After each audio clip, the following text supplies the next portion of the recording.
എല്ലാവർക്കും നമസ്കാരം. ലിബറൽ റെസ്പോൺസിലേക്ക് എല്ലാവർക്കും സ്വാഗതം. ലോകമെമ്പാടുമുള്ള മാനവിക ബോധമുള്ള മനുഷ്യർ പ്രത്യാശയോടെ കണ്ടിരുന്ന ഒരു മഹാത്മാവായിരുന്നു മോഹൻദാസ് കരംചന്ദ് ഗാന്ധി. അദ്ദേഹത്തെ ഒരു പാഴ്മരം വെടിവെച്ചിട്ട ദിവസമാണിന്ന്. ആ വെടിവെച്ച പാഴ്മരമാണ് ഗോഡ്സെ. അയാളുടെ ഫാസിസ്റ്റ് പ്രത്യയശാസ്ത്രത്തെ അന്ന് ജീവിച്ചിരുന്ന തലമുറ ഒരിക്കലും സപ്പോർട്ട് ചെയ്തില്ല. കാലമേറെ കഴിഞ്ഞപ്പോൾ അയാളുടെ ക്രൂരത എന്തെന്നറിഞ്ഞ ആ ആളുകളൊക്കെ മരിച്ചുപോയി. എന്നാൽ ആ കൊലപാതകിയുടെ പ്രത്യയശാസ്ത്രം മരിച്ചില്ല. അതിനെന്നും ചെറുപ്പമായിരുന്നു. ഇടർച്ചകൾ വല്ലതും വരുന്നുണ്ടോ എന്ന് നോക്കി അത് പതിയിരുന്നു. ഇടർച്ചകളും വീഴ്ചകളും ഉണ്ടായപ്പോൾ അവിടെ പിടിച്ചത് കയറി. ആളുകൾ കൂടി, ആ ആളുകൾക്ക് പുറകിൽ വീണ്ടും ആളുകൾ കൂടി. അവർ ഇന്ത്യയുടെ ഭരണാധികാരം പിടിച്ചു. അധികാരം കിട്ടിയപ്പോൾ പിന്നെ ആ അധികാരം വീണ്ടും അവർക്ക് ആളെ കൂട്ടി. കേരളത്തിലും അതിൻ്റെ വളർച്ച പ്രകടമായി. ആദ്യം സവർണ സമുദായങ്ങളിലെ തറവാടികളിൽ ഒതുങ്ങി നിന്ന ആ ആശയം പിന്നീട് പിന്നോക്ക സമുദായങ്ങളിലെ പുത്തൻ പണക്കാരിലും സ്വാധീനം ചെലുത്താൻ തുടങ്ങി. ഈ കാറ്റ് കണ്ടപ്പോഴാണ് ചിലർക്കൊക്കെ തൂറ്റാൻ തോന്നിയത്. അവർ ഗോഡ്സെ ചെയ്ത പരമ നിഷ്ഠൂരതയെ പെയിൻ്റ് അടിച്ച് വെളുപ്പിക്കാനിറങ്ങി. അവർ അടിച്ച പെയിൻറ്റ് കൊണ്ട് അവർക്ക് ഗുണമുണ്ടായി. ഗോഡ്സെ എന്തുകൊണ്ട് ഗാന്ധിയെ കൊന്നു എന്ന് അക്കമിട്ട് വിവരിക്കുന്ന ഒരു വീഡിയോ. ആ വീഡിയോയ്ക്ക് കീഴിലുള്ള കമൻറ്റുകൾ മാത്രം കണ്ടാൽ മതി ആ കൊലയെ ന്യായീകരിക്കുന്ന മനുഷ്യർ ഇവിടെ എത്ര ഉണ്ടെന്ന്. ഒരാൾക്ക് മറ്റൊരാളെ കൊല്ലാൻ നിരവധി കാരണങ്ങളുണ്ടായിരിക്കും. പക്ഷേ അയാളുടെ പ്രവൃത്തി കൊണ്ട് മറ്റൊരാളുടെ ജീവൻ നഷ്ടപ്പെട്ടതിനാൽ അയാൾ പറയുന്ന കാരണങ്ങൾക്ക് പിന്നെ അവിടെ പ്രസക്തിയില്ല. അതുകൊണ്ട് അവരുടെ കാരണങ്ങളെ ചില ഒറ്റ വാക്കുകളിൽ ഒതുക്കി സമൂഹം തള്ളാറാണ് പതിവ്. എന്താണ് കൊലയ്ക്ക് കാരണം? ആൻസർ ഒറ്റ വാക്ക്: രാഷ്ട്രീയ കൊല, അല്ലെങ്കിൽ സ്വത്ത് തർക്കം, അല്ലെങ്കിൽ പ്രേമനൈരാശ്യം, അല്ലെങ്കിൽ മതം, ദുരഭിമാനം. കഴിഞ്ഞു. കൊലപാതക കേസുകൾ കോടതിയിൽ വന്നാൽ പ്രതികൾ ആദ്യം ചെയ്യുന്ന പണി കുറ്റം നിഷേധിക്കലാണ്. കേസിൽ നിന്ന് രക്ഷപ്പെടാൻ വല്ല വഴിയും നോക്കും. അതുകൊണ്ട് അവരും കാരണങ്ങളൊന്നും നിരത്താറില്ല. ഗോഡ്സെ പക്ഷേ കുറ്റം നിഷേധിച്ചില്ല. നിഷേധിച്ചിട്ട് ഒരു കാര്യവും ഉണ്ടായിരുന്നുമില്ല. എന്തായാലും കൊലക്കയർ കിട്ടും, എന്നാൽ പിന്നെ 4 വാക്ക് മിണ്ടിയിട്ട് മരിക്കാം. അതുകൊണ്ടാണ് അയാൾ ഗാന്ധിയെ കൊല്ലാനുള്ള കാരണങ്ങൾ നിരത്തിയത്. ഗോഡ്സെക്ക് മാത്രമല്ല, ഏത് രാഷ്ട്രീയ കൊലപാതകയ്ക്കും നാട്ടുകാരോട് പറയാൻ രാഷ്ട്രീയ കാരണങ്ങൾ കാണും.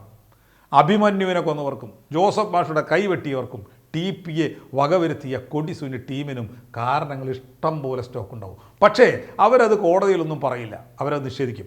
അവർക്ക് വേണ്ടി അവരുടെ പാർട്ടികൾ പറയും. കൊലപാതക വാർത്ത കേട്ട് ഞെട്ടിത്തരിച്ചു നിൽക്കുന്ന അണികളെ കൂടെ നിർത്താൻ കൊലയ്ക്കുള്ള കാരണങ്ങൾ അവർക്ക് വിശദീകരിച്ചേ പറ്റൂ. പിന്നെ തീർച്ചയായും ഈ പണി ചെയ്യുന്നത് മാധ്യമങ്ങൾ തന്നെ. റേറ്റിംഗ് ആണ് അവരുടെ ആവശ്യം. അതുപോലെ സിനിമ. കൊലപാതകികൾ പറയുന്ന കാരണങ്ങൾ ഹൃദയസ്പർശിയായി തിരശീലയിൽ ആവിഷ്കരിക്കുന്ന സിനിമക്കാരാണ് ഇക്കാര്യത്തിലെ മിടുക്കന്മാർ. അത്തരം പല സിനിമകളും നാട്ടിൽ ഹിറ്റായിട്ടുണ്ട്, ഹിറ്റാകുന്നുണ്ട്. കിൽ കഴിഞ്ഞ വർഷവും മാർക്കോ ഈ വർഷവും ഹിറ്റായിരുന്നു. എന്താണ് അതിന് കാരണം? പ്രായോഗിക ജീവിതത്തിൽ കൊലയെന്ന് കേട്ടാൽ ഞെട്ടി വിറയ്ക്കുന്ന മനുഷ്യർ കൊലപാതക കഥകൾ ഇഷ്ടപ്പെടുന്നത് എന്തുകൊണ്ടാണ്? പ്രതികാരങ്ങളോട് എന്താണ് ഇത്രയ്ക്കും ഒരു പ്രതിപത്തി? ആധുനിക മനുഷ്യൻ ഇവോൾവ് ചെയ്തിട്ട് 3 ലക്ഷം വർഷമായി എന്ന് നമ്മൾ കണക്കാക്കിയാൽ അതിൽ 2,97,500 വർഷവും അവർ ജീവിച്ചത് കൊലയ്ക്ക് കൊല എന്ന കാട്ടാള നീതിയിലായിരുന്നു. കൊലപാതകത്തിനെതിരെ ഒരു ചിന്താധാര ഉണ്ടായിട്ട് പരമാവധി 2,500 വർഷമേ ആയിട്ടുള്ളൂ. അതുകൊണ്ട് തന്നെ സ്ഥാപിത താല്പര്യങ്ങളുള്ള ഏത് സമർത്ഥനായ കാതികനും മനുഷ്യ മസ്തിഷ്കത്തിലെ തനിക്ക് അനുയോജ്യമായ ബട്ടണുകൾ അമർത്തി ആളെ കൂട്ടാം, ആക്രമം ആളിക്കത്തിക്കാം, സ്പർദ്ധ വളർത്താം. പക്ഷേ പരിഷ്കൃതരായ മനുഷ്യർ അത്തരം ബട്ടണുകൾ അമർത്താറില്ല. ഞാൻ മനസ്സിലാക്കിയിരിക്കുന്നത് പരിഷ്കൃത ലോകം എന്ന് ഏത് തരം കൊലകളെയും അപലപിക്കുന്നു എന്നാണ്. എന്ത് വലിയ കാരണത്താലും മനുഷ്യരെ കൊല്ലുന്നത് ഇന്ന് പ്രോത്സാഹിപ്പിക്കപ്പെടുന്നില്ല.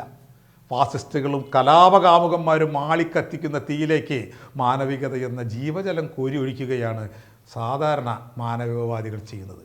ആധുനിക മാനവിക ബോധം അങ്ങനെയാണ് പ്രവർത്തിക്കുന്നത്. ശിക്ഷയായി തൂക്കുകയർ വിധിക്കാത്ത എത്രയോ രാജ്യങ്ങളാണ് ഇന്ന് ലോകത്ത്. ഇന്ന് മരണശിക്ഷ നടപ്പാക്കുന്ന രാജ്യങ്ങളുണ്ട് നമ്മുടെ പോലെ. ആ സമ്പ്രദായത്തിനെതിരെ ജനരോഷം ഇന്ന് ഇന്ത്യയിൽ തന്നെ ഉയർന്നുകൊണ്ടിരിക്കുകയാണ്. കൂടുതൽ രാഷ്ട്രങ്ങൾ ഇന്ന് വധശിക്ഷ നിർത്തലാക്കുന്നതിൻ്റെ വഴിയിലാണ്. കണ്ണിന് പകരം കണ്ണ് എന്ന ഒരു നിയമം, അത് ബാബിലോണിയയിലെ ഹമ്മുറാബിയുടെ കാലത്തെ പഴയ നിയമമാണ്. ലോകത്ത് ആദ്യമുണ്ടായ ഒരു ക്രിമിനൽ കോഡാണത്, ഹമ്മുറാബിയുടെ കോഡ്. 3776 വർഷം മുമ്പത്തെ സമ്പ്രദായം. ഒരാൾ നിങ്ങളുടെ പെങ്ങളെ കൊന്നാൽ നിങ്ങൾക്ക് അയാളെ പെങ്ങളെയും കൊല്ലാമെന്ന് ആ പീനൽ കോഡിൽ എഴുതി വച്ചിരിക്കുന്നു. ചരിത്രം പരിശോധിക്കുമ്പോൾ നമുക്ക് മനസ്സിലാവുന്നത് വലിയ വലിയ ദൈവങ്ങളും പ്രവാചകരും ഒക്കെ ഇതേ കോഡിലാണ് വിശ്വസിച്ചിരുന്നത്. ഹിംസയിൽ വിശ്വസിച്ച എത്രയോ ദൈവങ്ങൾ, യഹോവ, ശ്രീകൃഷ്ണൻ, മുഹമ്മദ് നബി തുടങ്ങിയ നീണ്ട നിര, എത്രയോ മഹാരാജാക്കന്മാർ, ഫറോവമാർ മുതൽ മാർത്താണ്ഡവർമ്മ വരെയുള്ള അല്ലെങ്കിൽ അതുക്കപ്പുറം പോയ നീണ്ട നിര. കൊല്ലാൻ വയ്യ എന്ന് പറഞ്ഞ അർജുനനോട് പോയി കൊന്നിട്ട് വാടാ എന്ന് പറയുന്ന ഒരു ഭഗവത്ഗീത, കൈകാലുകൾ വിവിധ വശങ്ങളിൽ നിന്ന് വെട്ടി പ്രതികാരം ചെയ്യാൻ പറയുന്ന ഒരു ഖുറാൻ. എന്നാൽ ഈ ചോരക്കളിക്ക് സമാന്തരമായി മറ്റൊരു ധാരയും ലോകത്തുണ്ടായി വന്നു. അഹിംസയും സഹനവുമാണ് പരമമായ ധർമ്മങ്ങൾ എന്ന് പഠിപ്പിച്ച ഒരു സ്കൂൾ ഓഫ് തോട്ട്. വേദങ്ങളിലെ ഹിംസയ്ക്കെതിരെ ജൈനന്മാർ ആരംഭിച്ച മൂവ്മെൻറ്റ്, തൊട്ടു പിന്നാലെ ബുദ്ധന്മാർ ആരംഭിച്ച മൂവ്മെൻറ്റ്, അതുപോലെ ജീസസിൻ്റെ മൂവ്മെൻറ്റ്. ജീസസ് മിത്താണോ യാഥാർത്ഥ്യമാണോ എന്നതല്ല വിഷയം. ഹമ്മറാബിയുടെ ശിക്ഷാവിധികളുമായി പോയിരുന്ന പഴയ നിയമത്തിന് ബദലായി ജീസസ് ഉപദേശിച്ചു എന്ന് പറയപ്പെടുന്ന പുതിയ നിയമം, അത് സഹനത്തിൻ്റേതായിരുന്നു. മത്തായി എഴുതിയാലും ജോൺ എഴുതിയാലും അത് സഹനത്തിൻ്റെയും ത്യാഗത്തിൻ്റെയുമായിരുന്നു. ആ സഹനത്തിൻ്റെയും ക്ഷമയുടെയും ത്യാഗത്തിൻ്റെയും അഹിംസയുടെയും ധാരയാണ് ശ്രീനാരായണ ഗുരുവും മഹാത്മാഗാന്ധിയും ഇവിടെ പരിപോഷിപ്പിക്കാൻ ശ്രമിച്ചത്. ഗാന്ധിയെ ഒരു പാഴ്മരം വെടിവെച്ച് കൊന്നുവെങ്കിലും ആ ആശയധാര ഇതുവരെ നിലച്ചിട്ടില്ല.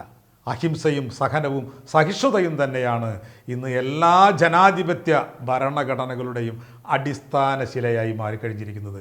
ഇന്ത്യയുടെ ഭരണഘടനയും അങ്ങനെ തന്നെ. ഗാന്ധിയെക്കുറിച്ച് പറയുമ്പോൾ നമുക്ക് അദ്ദേഹത്തിൻ്റെ ഏറ്റവും കൂടുതൽ പ്രശംസിക്കപ്പെടുന്ന ചില കാര്യങ്ങളിലേക്ക്, അദ്ദേഹത്തിൻ്റെ ഏറ്റവും ശ്രദ്ധ പിടിച്ചു പറ്റുന്ന ചില മുദ്രാവാക്യങ്ങളിലൂടെ നമുക്ക് കടന്നു പോകേണ്ടി വരും. ഉദാഹരണമായി ഉപ്പ് സത്യാഗ്രഹം, അല്ലെങ്കിൽ വിദേശ വസ്ത്രങ്ങൾ ബഹിഷ്കരിക്കാനുള്ള ആഹ്വാനം. ഉപ്പ് എന്ന് പറയുമ്പോൾ എത്രയോ നിസ്സാരമായ ഒരു കാര്യമാണ്. ഒരു സമരമാർഗം തുറക്കണമെങ്കിൽ എന്തെങ്കിലും ഒന്ന് കണ്ണിൽ തടയണം. അങ്ങനെ കണ്ണിൽ തടയുന്ന ഒന്നാണോ ഉപ്പ്? പക്ഷേ ഗാന്ധിയുടെ കണ്ണിൽപ്പെട്ടു. ഗാന്ധിയുടെ കണ്ണിൽപ്പെട്ടപ്പോൾ ജനങ്ങളെ ഏറ്റവും കൂടുതൽ ഒന്നിപ്പിക്കുന്ന ഒന്നായി ഉപ്പ് മാറി. കാരണം ഏവരും ഉപയോഗിക്കുന്ന ഒന്നാണ് ഉപ്പ്. ഉപ്പ് ചേർത്താലേ രുചിയുള്ളു കഞ്ഞിയിൽ എന്നാണ് ONVയുടെ ഒരു വരി.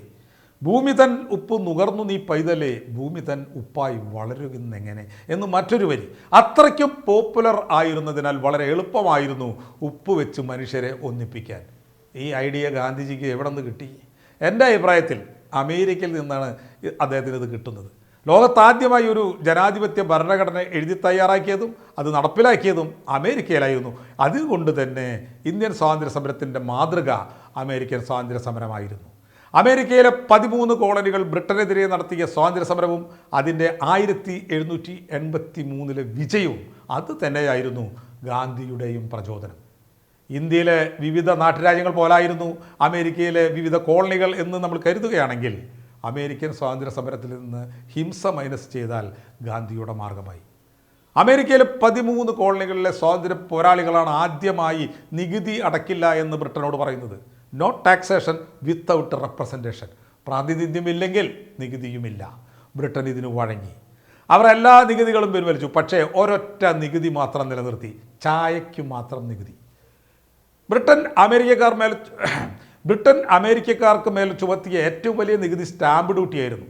ലണ്ടനിൽ നിന്ന് സ്റ്റാമ്പ് ചെയ്ത പേപ്പറിൽ വേണം കോളനിക്കാർ കണക്കെഴുതേണ്ടത് എന്ന നിയമം. നിയമപരമായ രേഖകൾ, മാഗസിനുകൾ, പ്ലേയിങ് കാർഡുകൾ, പത്രങ്ങൾ, എല്ലാ പേപ്പറുകൾ എന്നിവയ്ക്ക് സ്റ്റാമ്പ് ഡ്യൂട്ടി അടയ്ക്കണം എന്ന് വെച്ചാൽ എത്രമാത്രം പണമാണ് ബ്രിട്ടന് അമേരിക്കയിൽ നിന്നും കിട്ടിക്കൊണ്ടിരുന്നത്? അതുപോലും പിൻവലിച്ചിട്ടായിരുന്നു നിസ്സാരമായ ചായയ്ക്ക് മാത്രം ബ്രിട്ടൻ നികുതി ചുമച്ചത്. എല്ലാവരും കുടിക്കുന്ന സാധനം, എല്ലാവരും എന്നും കാണുന്ന സാധനം. പക്ഷേ അതിലൊരു രാഷ്ട്രീയം ഒളിഞ്ഞിരിക്കുന്നുണ്ടെന്ന് ബ്രിട്ടീഷുകാർക്ക് അറിയാമായിരുന്നു. ഏത് നികുതി പിൻവലിച്ചാലും ഞങ്ങളാണ് നിങ്ങളുടെ യജമാനന്മാരെന്ന് അമേരിക്കക്കാരെ ബോധ്യപ്പെടുത്താൻ വേണ്ടിയാണ് ബ്രിട്ടൻ നിസാരമായ ചായയെ ഉപയോഗിച്ചത്. ബ്രിട്ടീഷുകാരൻ്റെ ഈ രാഷ്ട്രീയ തന്ത്രം അതേ നാണയത്തിൽ തിരിച്ചു കൊടുക്കുകയാണ് ഗാന്ധി ചെയ്തത്. ചായയ്ക്ക് പകരം ഇവിടെ ഉപ്പ് ആയി എന്ന് മാത്രം.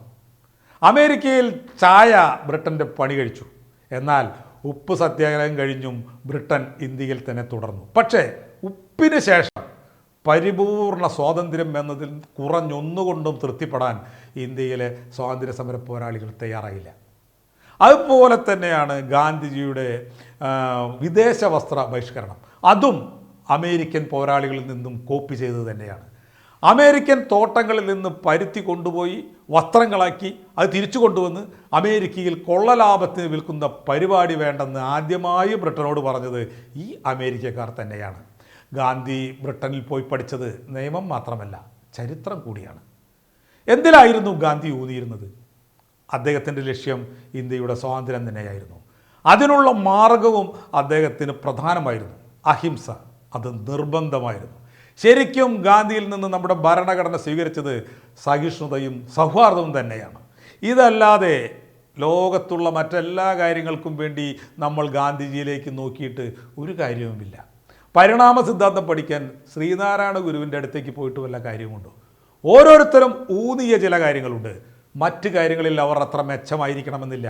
അതുകൊണ്ട് മഹത്വം എന്ന് പറയുന്നത് അവരുടെ സർവ്വ പ്രവർത്തികളിലും ഉണ്ടാകണമെന്നില്ല. ഗാന്ധി അഹിംസയിലൂടെയുള്ള സ്വാതന്ത്ര്യത്തിലൂന്നി, നാരായണ ഗുരു ജാതി പോകാനുള്ള പ്രവർത്തനങ്ങളിലൂന്നി, 10 BA ഉണ്ടായി കാണണം എന്നായിരുന്നു അയ്യങ്കാളിയുടെ ആഗ്രഹം. എല്ലാ ജാതിക്കാരും ഒരു പന്തിയിലിരുന്ന് ഒരുമിച്ചുണ്ണുന്ന ഒരു കാലത്തിന് വേണ്ടിയായിരുന്നു സഹോദരൻ അയ്യപ്പൻ്റെ പ്രവർത്തനം. ഗാന്ധിജിയും സഹോദരൻ അയ്യപ്പനും അവർ ജീവിച്ചിരുന്ന കാലത്ത് തന്നെ ലക്ഷ്യങ്ങൾ നേടി. ഗുരുവും അയ്യങ്കാളിയും ഭാഗികമായും നേടി. സഹനവും സൗഹാർദ്ദവും എന്ന ഉത്തമമായ ആദർശങ്ങൾ മാത്രം മതി ഗാന്ധിയെപ്പോലുള്ള ഒരാൾക്ക് സഹജീവികളെ സ്നേഹിക്കാൻ. മുസ്ലിങ്ങളോടുള്ള സ്നേഹവും അതിൻ്റെ ഭാഗമായിരുന്നു. സ്നേഹം മനുഷ്യരെ വിട്ടുവീഴ്ചയ്ക്ക് പ്രേരിപ്പിക്കുന്നു. ഇതിനൊരു മറുവശം കൂടിയുണ്ട്. സ്നേഹത്തിൻ്റെ പേരിൽ നിങ്ങൾ നടത്തുന്ന വിട്ടുവീഴ്ചകളും സഹനങ്ങളും വെറുപ്പിൻ്റെ ശക്തികളെ പ്രകോപിതരാക്കും. കാരണം നിങ്ങൾ സ്നേഹിക്കുന്നവരാണ് അവരുടെ ശത്രുക്കൾ. ശത്രുക്കളെ തൽക്കാലം വിട്ട് അവർ നിങ്ങളെ ലക്ഷ്യമാക്കും. നിങ്ങളുടെ പ്രാർത്ഥനാ യാത്രയിലേക്ക് അവർ കടന്നു വരും. പോയിൻ്റ് ബ്ലാങ്കിൽ നിന്നവർ പറയും, നമസ്തേ ബാപ്പുജി. അനന്തരം 3 വെടിവെച്ച